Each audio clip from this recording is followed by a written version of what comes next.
Dal vivo sono bellissimi, sono super brillanti.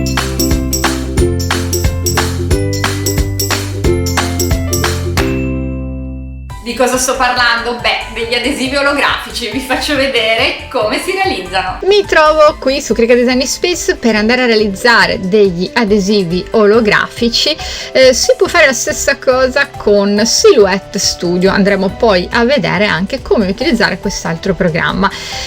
Scelgo quindi delle immagini semplici ma carine da stampare, quindi vado a far clic qua sul pulsante carica e inserisco tutte queste immagini qua a tema e faccio clic su aggiungi alle tele, anzi alla tela in realtà. Attendiamo un attimo e una volta inserite dovremo andare ad apportare solo proprio modifiche piccolissime. Dobbiamo solo attendere un attimo, eccolo qua, perché il collegamento internet era un po' lento, ma soprattutto le immagini sono veramente enormi. Quindi queste immagini qui andiamo a ridimensionarla, ripeto, dobbiamo andare a fare proprio degli adesivi piccolini. Poi potete fare anche degli adesivi grandi, però ovviamente non più grandi di 1/4. Quindi andiamo a fare una cosa di questo genere. Prendiamo anche questi. Allora, quello che vi consiglio per fare adesivi olografici di questo genere è di scegliere sempre immagini che contengano un bel po' di colore, quindi con dei colori comunque anche abbastanza marcati e vivaci. Andiamo a ridurre le dimensioni di questi. Allora, possiamo lasciarli così come sono, oppure possiamo andare ad aggiungere un offset. Per farvi vedere come si fa, vado a selezionare questa immagine, faccio clic qua su offset e come potete notare si apre la finestra offset, che è in versione beta, vi ricordo, e potete andare a ingrandire o diminuire l'offset, quindi così è più grande, così è più piccolo, oppure potete anche metterlo a livello numerico, per esempio 0,7. Questo è l'offset esterno. Se voleste fare un offset interno, ma nel questo caso specifico non ha senso, ma comunque se voleste fare un offset interno dovreste spostare sempre lo stesso cursore, però anziché verso destra dovreste farlo verso sinistra. L'angolo è così, un angolo arrotondato. Se vado a mettere un angolo squadrato, ovviamente si vede la differenza, quindi rimettiamo l'angolo arrotondato e andiamo a far clic qua sul pulsante conferma. Di default ci andrà a mettere, vedete che c'è aggiunto il livello offset, di default ci mette il colore nero, ma io vado a metterlo bianco. Quindi seleziono l'offset, seleziono anche il livello fumetto e faccio clic sul pulsante unisci. Chiaramente in questo caso non si vede, vi cambio temporaneamente il colore della tela, mettiamolo per esempio azzurro, così magari si vede bene. Ecco, questo sarà il risultato dell'adesivo. Chiaramente se utilizzate delle stampanti tradizionali a getto di inchiostro, laser, comunque quelle classiche, il bianco non ce l'hanno, sono pochissime stampanti che hanno anche il colore bianco. Quindi significa che andrà a tagliare la macchina intorno, ma sarà trasparente, quindi considerate questo. Possiamo andare ad aggiungere l'offset a tutti gli altri o lasciarlo così. Andiamo a vedere facendo clic sul pulsante crea che cosa accade. Ed ecco qua, noi abbiamo l'anteprima di stampa. Chiaramente io di default ho messo un foglio A3, se volessi andare a mettere un foglio A4, cosa che farò in questo momento, ovviamente cosa succede? Che ce l'andrà a mettere su più fogli. Posso comunque, se non voglio mettere su più fogli, posso fare degli adesivi ovviamente un pochino più piccolini, perché effettivamente questi sono grandi. Quindi possiamo mandare in taglio con l'impostazione medium cardstock. Andiamo adesso a vedere su Silhouette Studio come procedere. Eccoci qua, questa volta siamo su Silhouette Studio, andiamo a vedere come andare a inserire alcune immagini per creare i nostri adesivi olografici. Quindi posso far clic qua sul pulsante apri, oppure siccome ne ho tanti posso far clic qua sul menu file e poi unisci. Ora vado a selezionare per esempio ok. Posso andare a usare la scorciatoia da tastiera CTRL SHIFT 0 ed ecco che mi apre di nuovo il pulsante, cioè la finestra unisci. Quindi sempre CTRL più SHIFT o Command più SHIFT più 0 e vado a prenderne alcuni. Vediamo anche questo, poi andiamo a prendere anche quest'altro. E poi l'ultimo, questo qui. Ora abbiamo tutte le immagini che ci occorrono, ve le sposto così riuscite a vederle un po' meglio, quindi vado a metterle un po' più giù, un po' più su.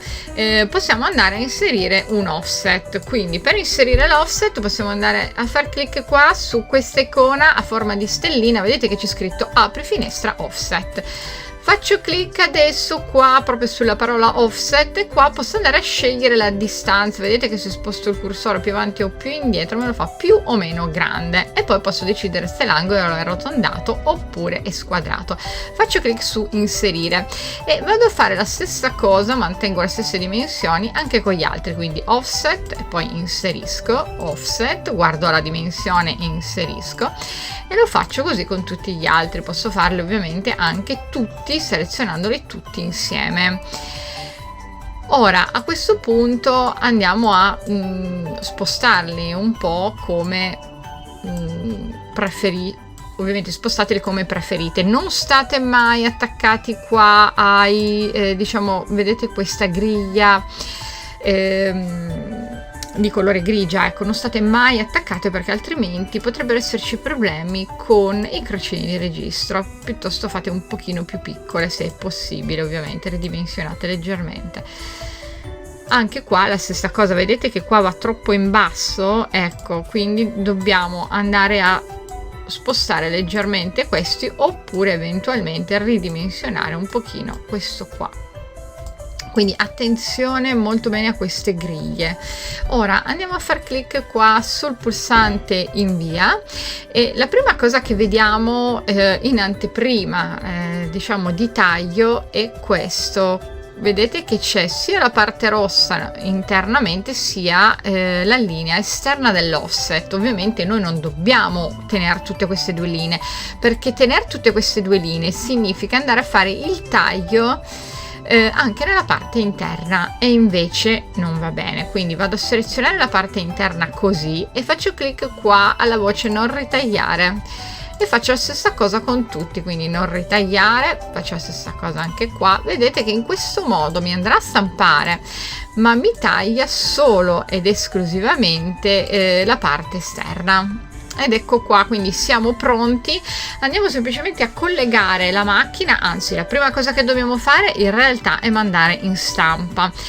Per mandare in stampa vi faccio vedere solo questa cosa, andate sempre qui su impostazioni di stampa e guardate se c'è a 3 mettete a 4, poi andiamo a far clic qua su stampa. Questa è l'anteprima con i crocini che vediamo e come potete notare è corretta. Andiamo a far clic sul pulsante stampa per vedere, per andare a selezionare la nostra stampante. Io vado a selezionare la mia Epson e su altre impostazioni posso andare a modificare tutte le preferenze di stampa. Quindi stampiamo e andiamo poi a vedere bene come procedere per l'impostazione di taglio. Un'altra cosa importante che ci terrei a dirvi è che poi voi potete anche mettere come dimensioni media, potete mettere anche una 4.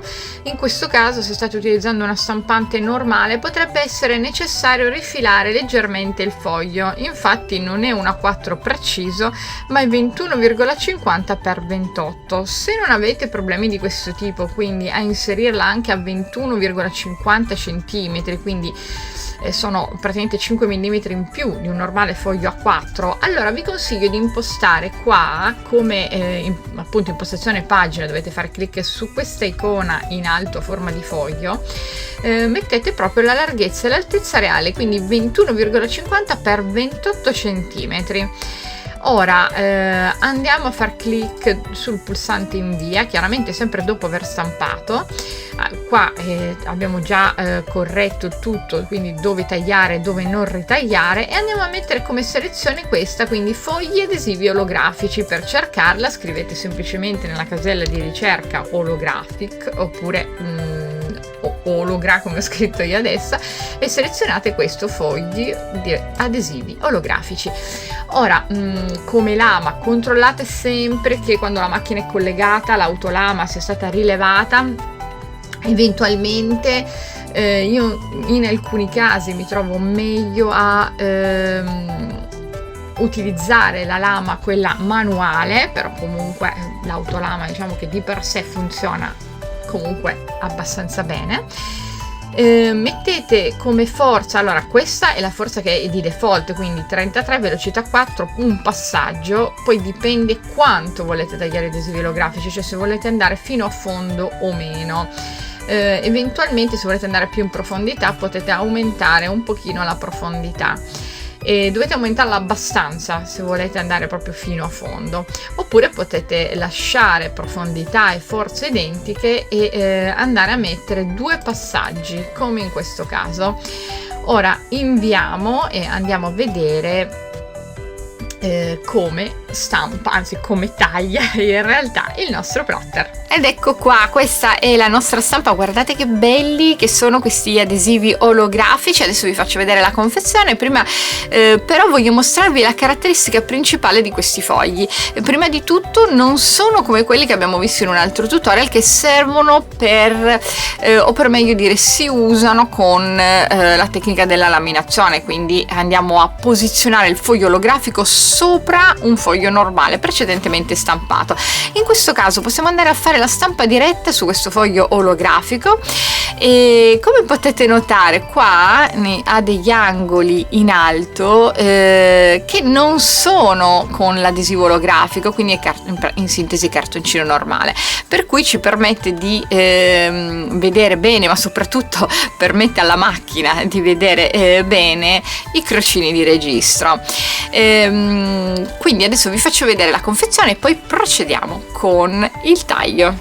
La confezione che sono andata a utilizzare è questa, quindi sono proprio stickers olografici, quindi fogli stampabili olografici, e servono per le macchine Silhouette Cameo, ma sono proprio a marchio Silhouette. Si possono usare anche con i plotter da taglio Cricut, ovviamente ponendo un pochino di attenzione a dove verranno posizionati i crocini di registro. Comunque ho notato che funzionano lo stesso. A questo punto andiamo e proseguiamo con il taglio. Sono qui con la mia Silhouette Cameo 4. A questo punto devo andare semplicemente a caricare il tappetino, quindi accendiamola, controllate che sia perfettamente collegata al vostro PC e andiamo a caricare il tappetino con il nostro foglio olografico. A questo punto prendiamo il tappetino e andiamo ad allinearlo qui. Vedete che ci sono queste due freccette, quindi allineiamolo perfettamente e poi andiamo a premere il tasto di caricamento tappetino, che è questa frecciolina verso l'alto. Ecco, la macchina ha caricato il tappetino, avviamo adesso il taglio. Inizialmente, come potete notare, la macchina sta facendo la lettura dei crocini di registro. A questo punto sentite che fa questo tac, ecco, l'autolama andrà a posizionarsi a livello della corretta profondità.